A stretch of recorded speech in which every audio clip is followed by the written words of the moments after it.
Hey guys, welcome to the Dominion Women's Health Podcast, still with no name. We were trying to find a name for it. It's only been a year. Why do it now? It's only been a year. And I want to thank everybody for tuning into some of these podcasts. It's starting to take over now like wildfire, which is good because women are taking initiative and taking care of their own health and what's going on in life. Today, I think you and I talked about it. I want to do a 2-part series on endometriosis. We've talked about it before, but I want to talk about it like what are some of the signs and symptoms, who does it affect, and then just quickly go through some of the treatments. But then our next podcast is going to go into detail in regards to the medical management of endometriosis. So I got my sidekick, Melissa. Hey.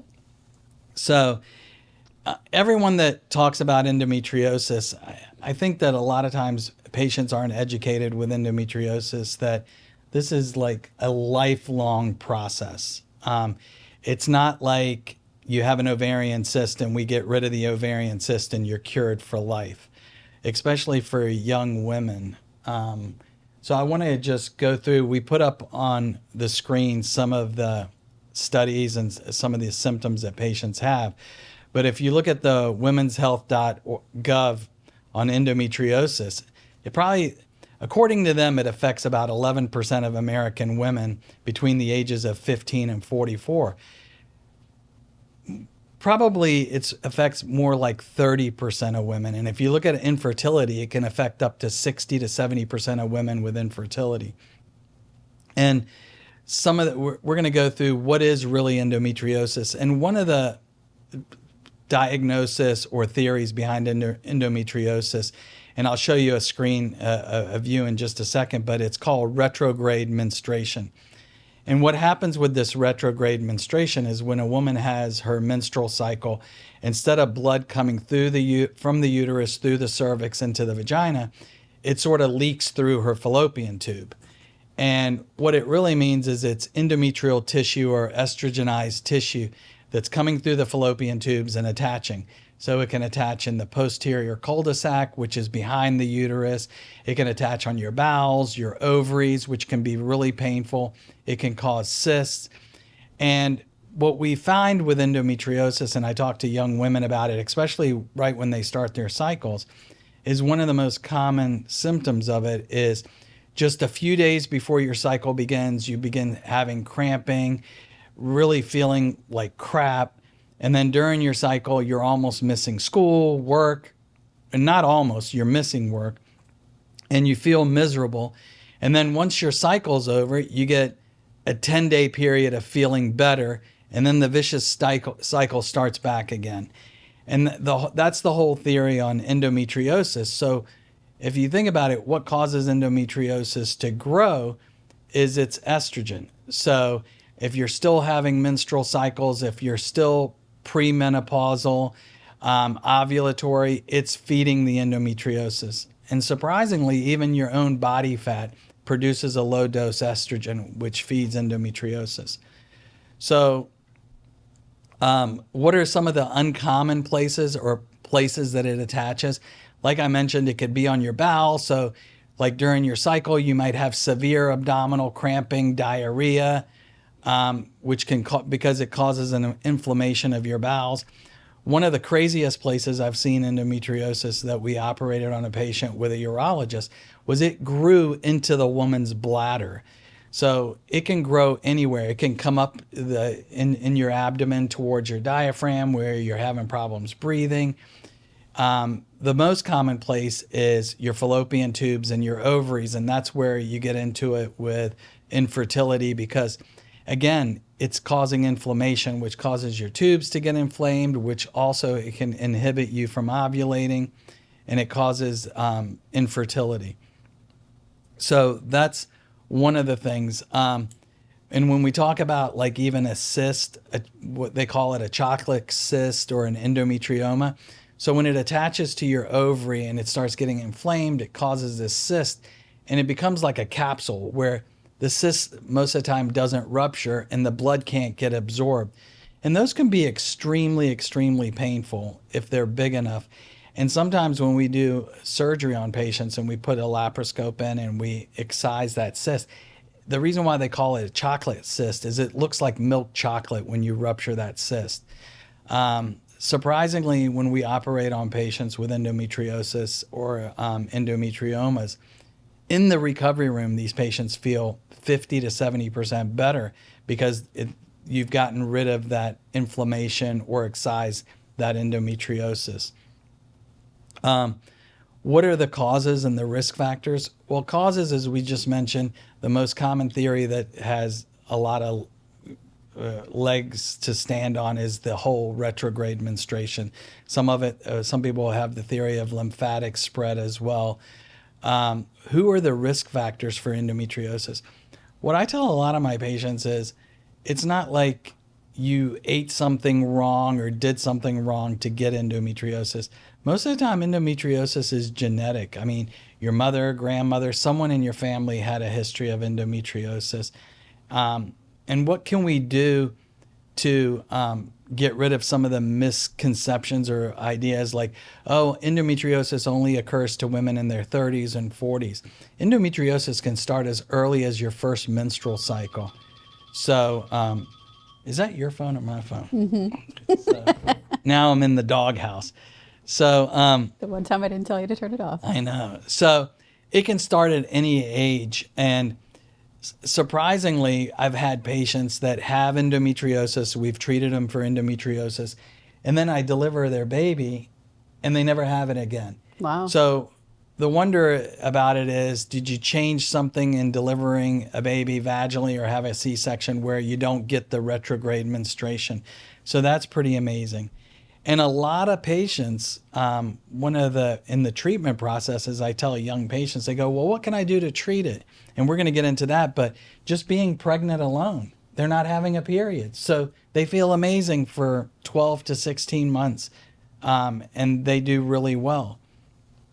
So how come being pregnant? I mean, obviously it's not like estrogen is gone during pregnancy. So how come the period itself is actually the cause of the endometriosis though? So I think one of the big things that a lot of the surgeons also believe is that, let's say you have the retrograde menstruation and those implants, the endometrial tissue or estrogenized tissue attaches. Well, it tends to get absorbed by the body and it goes away. But then you have the next month pops up and it gets absorbed by, so it's like a vicious.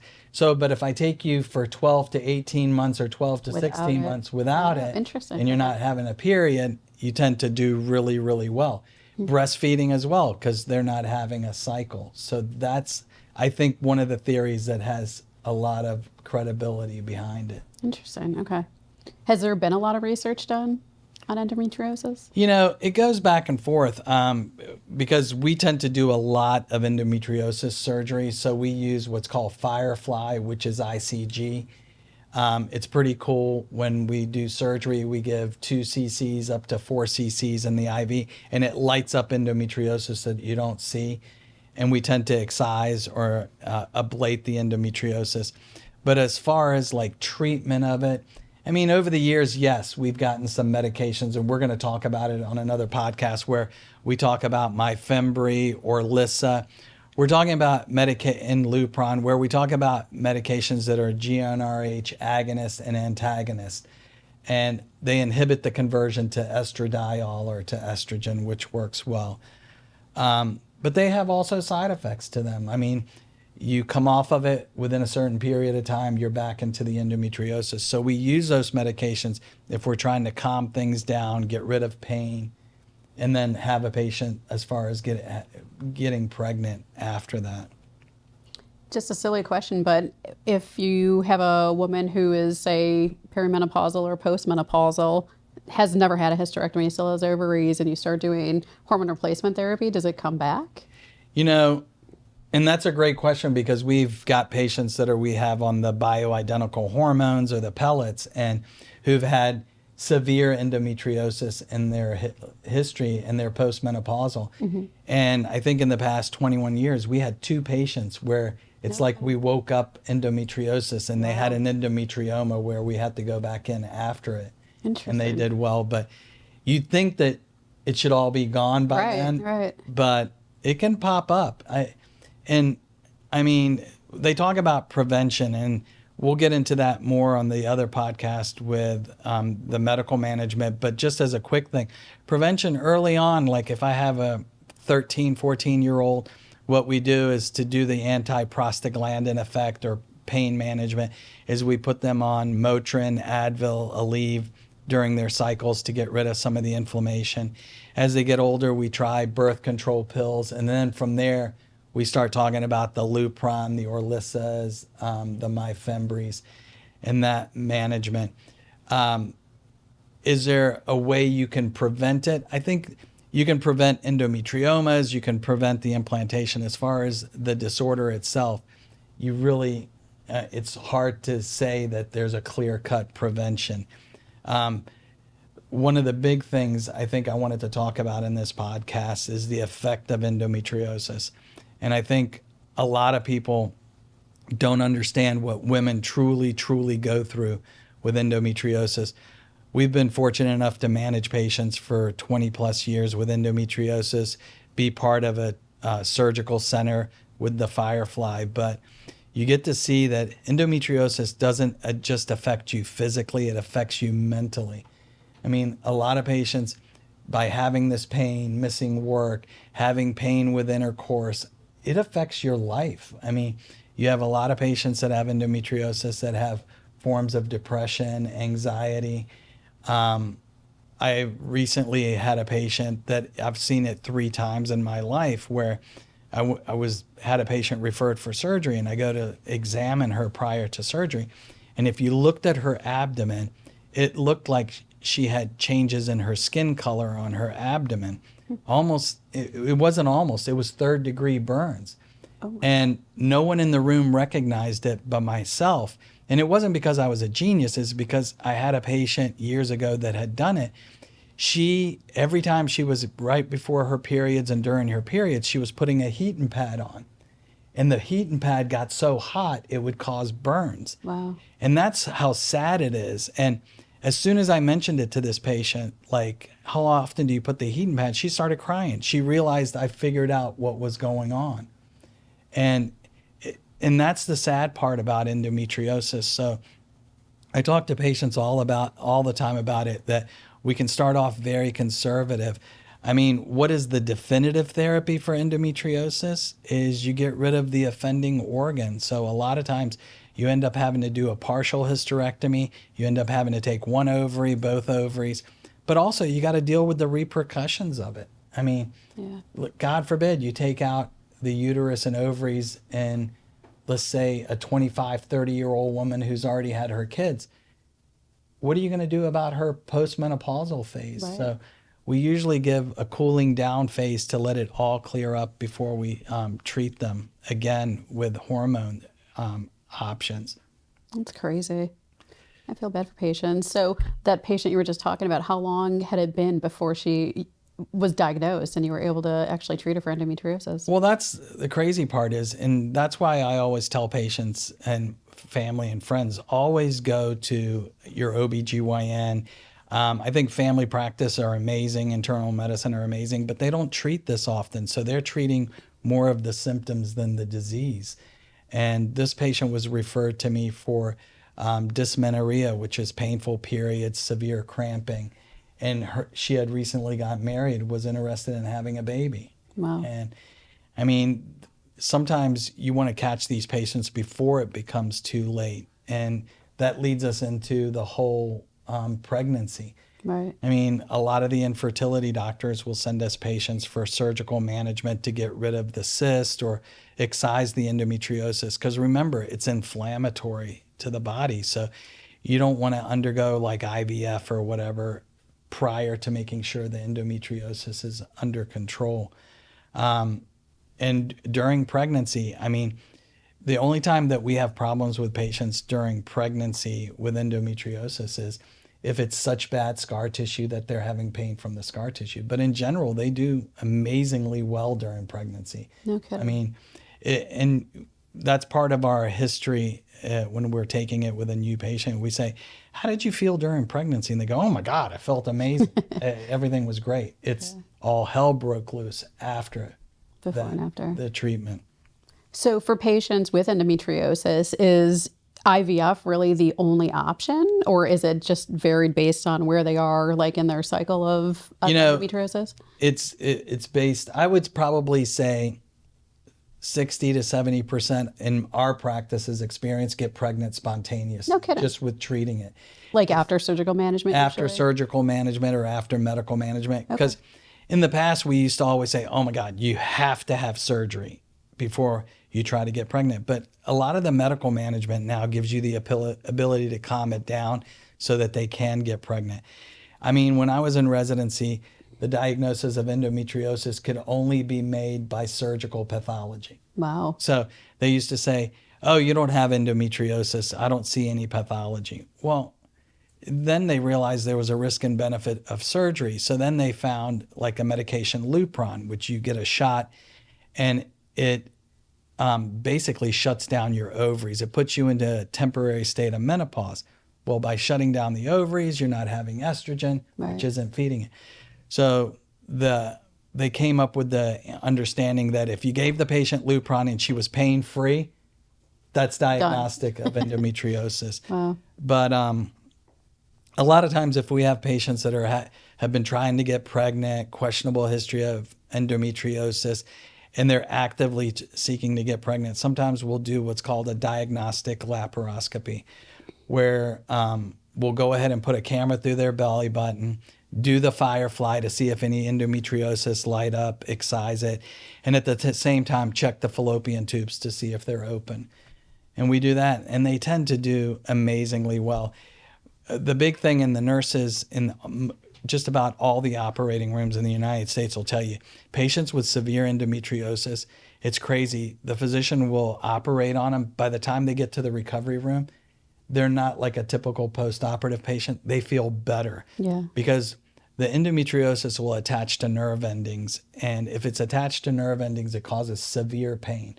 There's been some times where I've done C-sections on patients that have endometriosis everywhere. And you go, you've never had pain? And they go, no, not really. And I'm like, Wow. Is it just because that's what their standard is and they're so used to it? well, probably? one could be their standard Or just not pain tolerance, or where it's their attached. nerves. Gotcha.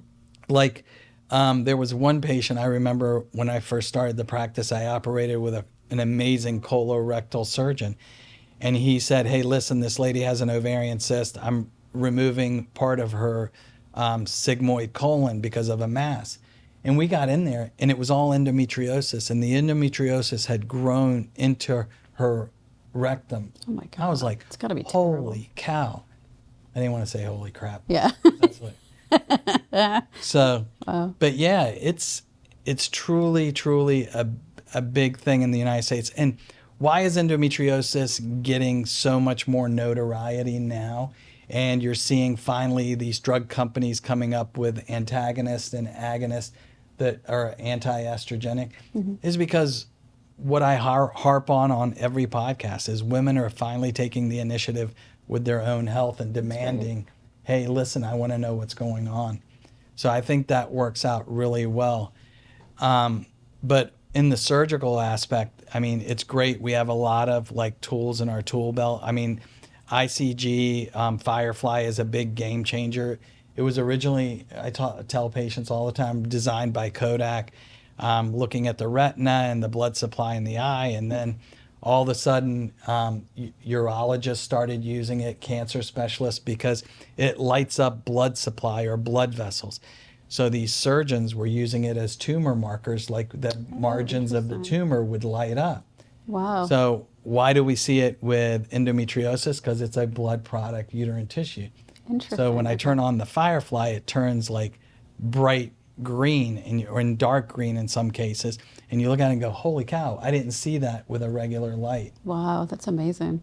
So that works out really well. And there's a lot of surgical institutions in the United States that are now using Firefly for that part. That's cool. What about the cysts you had mentioned? So you had mentioned that there's the endometrial cysts. Are they different than normal ovarian cysts? Yeah, so normally you'll get you have different types of cysts. You'll have like a follicular cyst. So when it ruptures, it's clear fluid or yellowish fluid. Those are like follicular cyst, or a cyst that's just gone rampant on its own. Then you have like certain types of benign tumors. You have dermoids or cysts, which some of them can have hair, bone. It can have anything with a dermoid. That's crazy. And then a good you topic for another podcast. Yeah, for another podcast. And then you have the endometrioid cyst, like the chocolate cyst, hemorrhagic cyst, where a cyst bleeds into its own. The big thing to remember with cysts that I tell all patients is that your ovaries are very, very sensitive. I mean, women can tell when they're ovulating because they're nerve endings. And when they rupture, they're very painful. It's like someone stabbed you with a knife. Wow. And then for the next few days, it feels like you got gut punched. Great. Till that fluid gets absorbed. So that's why a lot of times patients want to have surgery. But I tell patients all the time, I mean, we can get in there and operate and it'll look like $1 million when we're done and it looks beautiful. But unless we're aggressive medically after the surgery, within 6 months, you're back to the same drawing board. Wow. So a lot of times when you talk to patients with endometriosis, they've had multiple surgeries where the provider either offered or didn't offer, hey, listen, if you're not looking to try to get pregnant, let's try to suppress things temporarily or protect your ovaries and your fertility. So we tend to do that. And in the surgical management, there used to be, like when I was in residency, the school of thought was when you did a hysterectomy, you took the ovaries out because that was the offending organ that was feeding the Right. endometriosis with the uterus. And then some people had some studies and they said, well, you can save one or both ovaries and then that way she doesn't have to take hormones and you'll be fine. And then now it's starting to shift back again. I mean, it's like the wide tie, thin tie syndrome. I mean, I think at the end of the day, we're all trying our best to give the patient the best care possible and do what's in the best interest of patients. But I mean, in my experience with severe endometriosis, leaving one or both ovaries, eventually we go back in to have to take it because it's feeding other endometriosis and it's sad. But endometriosis, I think, in my profession is probably one of the hardest things to treat because you want to be honest with the patient, explain to them that this is a lifelong process until they go through menopause. And even after menopause, I mean, we're treating patients for hormone therapy after menopause. So you want to make sure that this whole endometriosis is being suppressed and managed. Do we have patients that do really well with endometriosis? Yeah. I mean, I think the majority of patients are doing amazing now, especially now that we have tools in our tool belt. Right. Like in residency, all we had was surgery and Lupron, and that was it. Besides like the initial birth control and non-steroidals. But now that we have a lot of these other medications that we're going to talk about on one of the podcasts, patients have a lot of choices. And again, it gives women the ability to decide, okay, what do I want to do preconception wise? Like if I get a young woman that's 28 to 30 years old and she comes in and we operate for severe endometriosis, and she might have been thinking, you know what, maybe 3 years down the road, 4 years down the road, I want to try to get pregnant. Well, maybe now we've just said, you know what, maybe not. Let's do 6 months down the road. Yeah. Because maybe 3 or 5 years down the road, it's going to be a lot more difficult for her to get pregnant. Yeah, so planning obviously is a big factor when it comes to patients like that. And the thing I love in our practice, and I love that it's more family oriented, is a lot of patients end up that have endometriosis referring their daughters or referring their sisters.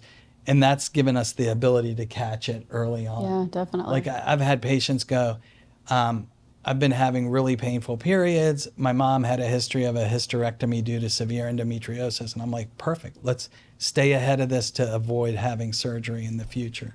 For those patients who haven't been our patients and don't have that family history that you know of, I mean, you mentioned that genetic component. Is there any genetic testing like there is for BRCA, for breast cancer, anything like that? No, I mean, there was a blood test that everyone jumped on, and it was a CA 125, and it was a tumor marker, and it's really elevated with endometriosis. But we don't really do that because CA 125 can be elevated with a lot of things besides ovarian cancer, endometrial cancer, endometriosis, irritable bowel syndrome, ulcerative colitis, diarrhea. I mean, so there's no, quote, genetic real test that we can do. A lot of it's just history. And what I tell patients all the time when you listen to our podcast, we're not asking you to fly to Virginia and be seen by someone in our practice, but just have the ability to question your healthcare and go to your provider and ask questions. Your provider might say, well, you know what, Dr. Shaban is full of it, or, oh my God, yeah, we weren't thinking that route. Let's go down this route. Let's investigate it. Let's rule it out and make sure. I mean, there's a lot of things that are going on in women's healthcare, and we just have, in this day and time, the way healthcare is, and they're running providers ragged, they need help also by you questioning their treatment or asking, hey, can we look at this, and go from there. Yeah, I think it's always great, like you always say, empower women to take that role, active role in it. Yeah, that's our important. Biggest goal is just to empower women to question their health care and take control of your health care. That's the biggest thing. Definitely. Anything else, boss lady? Nothing for now. Thank you so much. So on our next podcast, what I really want to try to do is focus on the medical management. I mean, surgery, we've skimmed it before about like robotic Firefly and excising endometrial implants, endometriosis, making sure the tubes are open. We've talked about robotics with fibroids removal, partial hysterectomy, cyst removals. I want to try to focus a little bit more on the medical management. It's sort of boring and nerdy, but it'll tell us like just breaking down these drugs. And the other thing is that there's not a magic pill. Like I have a buddy of mine, every time he has an ache and pain, he goes, is there a pill for it? Well, no, we can't treat everything with a magic pill. But when it comes to endometriosis, there's a lot of tools in our tool belt where we can, I want to start off by going through, okay, we'll do the anti-prostaglandin effect. We'll talk about Motrin, Advil, Aleve. Then we'll talk about birth control, going from the way it was in the 1960s and 70s with triphasic pills to now monophasic, meaning the pill is the same dose the whole month, to from the pill going to Lupron, from Lupron going to Orlissa, Myfembry, and then some of the new stuff that's coming out, again, working on the progesterone effects as well as the breakdown to estrogen effects. And what are these side effects and how it protects or might hinder you from getting pregnant in the future. Again, thanks for tuning in. And also, if you ever feel like giving us a name, give us a name. Take care and have a great week, guys. Bye-bye. Thank you. Bye.